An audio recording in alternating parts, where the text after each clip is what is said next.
ஒரு நாள் எரேமியா தீர்க்கதரிசியுடன் கர்த்தர் சொல்லுகிறார், நீ எழும்பி குயவன் வீட்டிற்கு போ என்று சொல்லுகிறார். இதை கேட்ட எரேமியா நேரே குயவன் வீட்டிற்கு போகிறார்.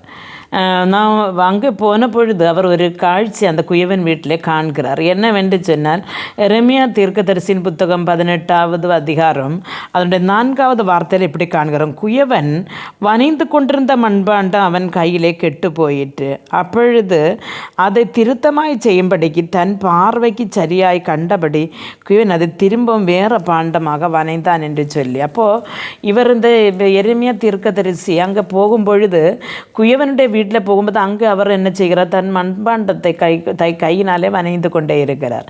அதனால் வனைந்து கொண்டிருந்த பொழுது அது ஒன்று என்ன செய்து உடஞ்சி போச்சு. உடஞ்சி போன போது அதை அப்படியே விட்டு விடாமல் மீண்டும் எடுத்து தனக்கு பிரியமான வேறொரு பாத்திரமாக அதை வணங்குகிறதை கண்டான். இப்போ இதை பார்த்த பொழுது கர்த்தருடைய வார்த்தை மீண்டும் அவருக்கு உண்டாகிறது.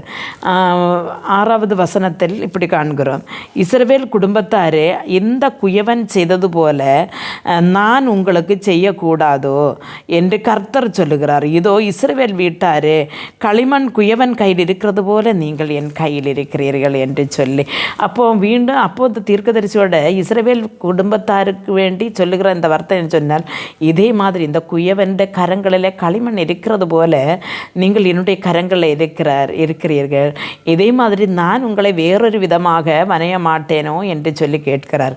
அருமையான தேவனுடைய பிள்ளைகளை, இன்றைக்கு பிஸ்னஸ் தகர்ந்து போனது, அல்லன்னா என்னுடைய சொத்துக்கள் எல்லாம் கைவிட்டு போனது, ஜப்தியாகி போனது, என் நகைகள் எல்லாம் போனது, என்னுடைய வேலை நஷ்டப்பட்டது, எனக்கு பிரியப்பட்டவர்கள் இழந்து போனார்கள், அப்போ எனக்கு ஒரு ஆதரவும் இல்லை, அப்படி ஒன்றுமற்ற நிலையில் இருளான சூழ்நிலை இருந்து கொண்டிருக்கிறேன், என்னால் இன்னி ஒன்றும் செய்ய முடியாது என்று சொல்லி நாம் நினைத்து கொண்டிருக்கும் பொழுது கர்த்தருடைய வார்த்தை இன்றைக்கு எரேமியா தீர்க்கதரிசியின் மூலம் நமக்கு வருகிறது என்று சொன்னால், உன்னுடைய உடைக்கப்பட்ட வாழ்க்கை, உன்னுடைய உடைக்கப்பட்ட குடும்ப வாழ்க்கை, ஒருவேளை நீங்கள் டைவர்ஸ் பக்கத்தில் போயிருக்கலாம், அல்லன்னா உங்கள் குடும்பத்தில் எப்போவும் சண்டை சச்சரவுகள் வந்து பிணக்கம், நாங்கள் பிரிஞ்சால் நல்லா இருக்கும் அப்படின்னு நினச்சிட்டு இருக்கலாம். ஒருவேளை நீங்கள் பிரிஞ்சே போயிருக்கலாம். எந்த ஒரு சூழ்நிலையில் நீங்கள் இதை கேட்டுக்கொண்டிருந்தாலும் அருமையான தேவனுடைய பிள்ளைகளை, தேவன் என்ன சொல்லுகிறான்னு சொன்னால், இந்த களிமண்ணை வனைந்தது போல நான் உங்களை வனைய மாட்டேனோ, அதே மாதிரி நான் உங்களை இந்த குயவன் கையில் எப்படி களிமண் இருக்கிறதோ அதே போல் உங்களுடைய வாழ்க்கை, உடைந்த வாழ்க்கை என்னுடைய கரங்களில் தாருங்க, நான் உங்களை புதியதொன்றாக நான் உங்களை மாற்றுவேன் என்று சொல்லி கர்த்தர் சொல்லுகிறார். அதனால் பிரியமான தேவனுடைய பிள்ளைகள், நம்முடைய வாழ்க்கையில் இருக்கிற பிரச்சனைகளை நாம் தான் சரி பண்ணதுக்கு நம்மளால் முடியாது. ஆனால் நம்மை உருவாக்கின ஒரு தேவன் உண்டு.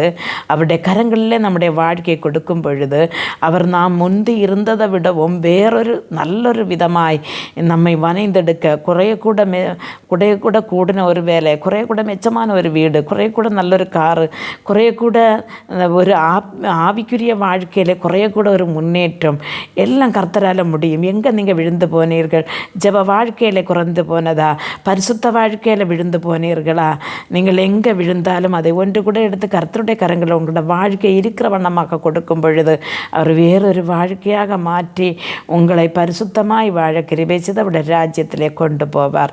ஜெபிப்போம். எங்களை மிகவும் அன்பாக நேசித்து வழி நடத்துகிற நல்ல தகப்பனே, என்னுடைய வாழ்க்கை தகர்க்கப்பட்டது, என்னுடைய வாழ்க்கை முடிந்து போனது, இனி தற்கொலை இல்லாமல் வேறு ஒன்று என்னுடைய மும்பை இல்லை என்று சொல்லி அழுது கொண்டிருக்கிற நமது பிள்ளைகளை அவருடைய வாழ்க்கையை நம்முடைய கரங்கள் தருகிறேன் ஆண்டவரே. இந்த குஷவன் ஒன்று கூட ஆண்டவரே அதை வனைந்து எடுத்தது போல இவர்களுடைய வாழ்க்கை ஒன்று கூட நீராண்டவரே அப்பா வேறு விதமாய் வனைந்து கொடுக்க சக்தி உள்ளவர் என்று இவர்கள் நம்பும்படியாய் இவருடைய ஆண்டவரப்பா உடைந்து போன வாழ்க்கையை நம்முடைய கரங்களிலே விசுவாசத்தோடு ஏற்பிக்க வேண்டிய கிருபையை இவர்களுக்கு கொடுத்தரலாம். இயேசு கிறிஸ்துவின் நாமத்தில் ஜெபிக்கும்போது ஜெபத்தை கேட்டு பதில் தாரும் ஜீவனுள்ள தகப்பனே, ஆமேன்.